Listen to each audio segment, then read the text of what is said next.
We've got the Vietnamese Prime Minister promising to make his country more attractive to foreign investors by lowering inflation. It was actually once amongst the highest in the world. Nguyễn Tấn Dũng telling Bloomberg's editor-in-chief Matt Winkler that he'll bring prices down next year to the lowest in a decade.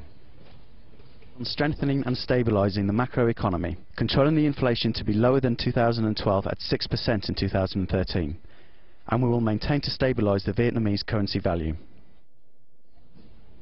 Well, joining us now for more on this is our Vietnam Bureau Chief, Wan Ha. She's looking at whether the investors are reacting to these comments on inflation. Has there been any reaction, Wan? Well, you know, 6% would be the lowest inflation for Vietnam in a decade. And right now it's about 7%. That's a huge change if you compare it to last year when Vietnam had the highest inflation in Southeast Asia. It peaked at 23%.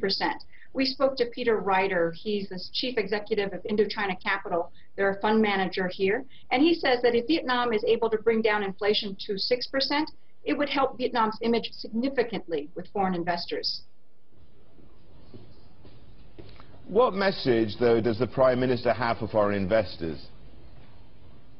Well, in this interview with Matt Winkler, Prime Minister Nguyễn Tấn Dũng says that his government has plans to introduce new tax policies, as well as land regulation to attract foreign investors. In this interview, he also said that, you know, he wants to see FDI rise, and he actually expects FDI to rise sharply because they're going to fix the banking system as well as restructure state companies. FDI this year has fallen about 21%.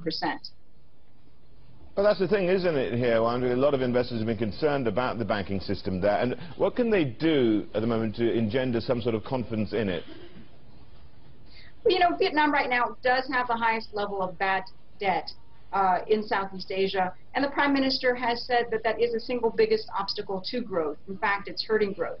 In this interview with Matt, he says that they do want to restructure banks, and they have a plan to do so at the lowest cost possible. He expects that growth next year will be at about 5.5%.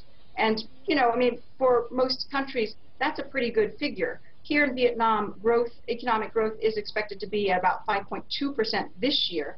And, you know, for Vietnam, that would be the slowest in about 13 years.